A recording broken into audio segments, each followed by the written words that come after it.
स्वागत है आपका मिश्रा क्लासेस में। आप ऑनलाइन लर्निंग के ऐसे प्लेटफॉर्म पे हैं जहाँ पे आप मैथ को झेलना नहीं, मैथ के साथ खेलना सीखिए। 10वां के 2027 के लिए जो बोर्ड की तैयारी कर रहे हैं बोर्ड एग्जाम का, उनके लिए एक बहुत ही इंपॉर्टेंट वीडियो लेकर आया हूँ। आज इस वीडियो में मैं आप लोगों को एपी चैप्टर पढ़ाने वाला हूँ। इसका कॉन्सेप्ट आज, इसका फॉर्मूला और इसके पदों को क्या कहते हैं वो बताएंगे, और इसका केसी सिन्हा जो राइटर है उनके बुक से इस चैप्टर का एक एक क्वेश्चन आपको इस चैनल पे मिल जाएगा। तो आज का वीडियो शुरू करते हैं। पहला है कि समानांतर श्रेणी कहते किसको है?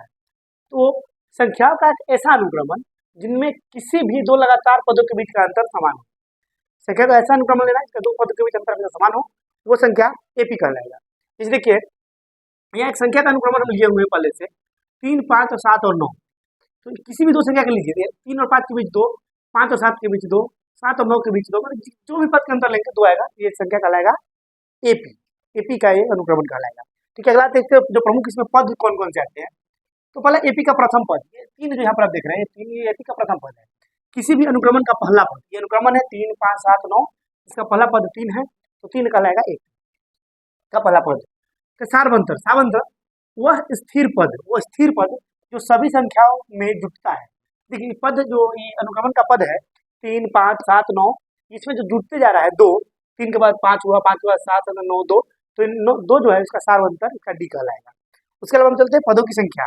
इस अनुक्रमण में जितना पद दिया रहता है उसके संख्याओं को पदों की संख्या कहते हैं। इसको एन से, स्मॉल एन से सूचित इसको किया जाता है। फिर देखते अंतिम पद, जो अनुक्रमण दिया था उसको सबसे अंतिम वाले पद को अंतिम पद कहा जाता है। इसको हम लोग टी एन से सूचित करते हैं, कहीं कहीं इसको हम ए एन से भी सूचित करते हैं, लिखा जाता है ए एन के रूप में इसको लिखा जाता है। पदों का योग, जो अनुक्रमण दिया होगा सभी पदों का योग जो निकालेंगे तो जो हमको प्राप्त होगा उसको पदों का योग कहा जाता है। इसका फॉर्मूला एस एन अनुक्रमण का योग होता है। तब इसमें आते हैं कुछ इससे जो इस चैप्टर से रिलेटेड प्रमुख सूत्र है उस पर। तो पहला जो सूत्र आता है डी निकालने का, डी इसका सारवंतर। यहाँ पर बताया है कि स्थिर पद जो होता है डी, वो निकालने का फॉर्मूला होता है पहला पद माइनस उस मतलब जो पद लेंगे वो, और उससे पहला पद को घटा लेंगे। अनुक्रमण का कोई भी दो पद का लगातार अंतर जो लेंगे वही डी करा। जैसे यहाँ पे देखिए 3 और 5 लिए हैं, तो यहाँ पर 5 और 7 लेंगे, कहीं पे घटाइए, कहीं से कोई पद लेकर घटा लीजिए, आंसर हमेशा 2 आएगा। तो ये एपी का सारवंतर कहलाएगा सूत्र T2 - T1। अंतिम पद Tn, ये निकालने का फॉर्मूला होता है प्रथम पद जोड़ पदों की संख्या माइनस 1 गुने सारवंतर, अर्थात Tn = a + n - 1 × d। उसके अलावा आता है पदों का योग।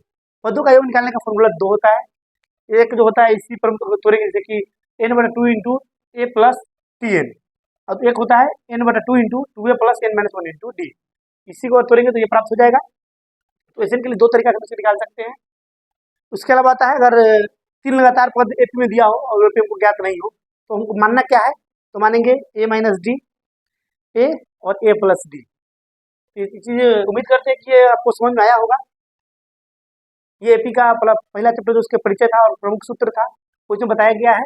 अब अगले वीडियो में हम इसके क्वेश्चंस करेंगे, जो केसी सिन्हा राइटर है उनका पब्लिकेशन स्टूडेंट फ्रेंड्स है, उससे चैप्टर का एक एक क्वेश्चन करेंगे। उम्मीद करता हूँ वीडियो अच्छा लगा होगा तो दोस्तों को शेयर कीजिए, मेरे चैनल को सब्सक्राइब कीजिए, वीडियो पर लाइक और कमेंट कीजिए। धन्यवाद।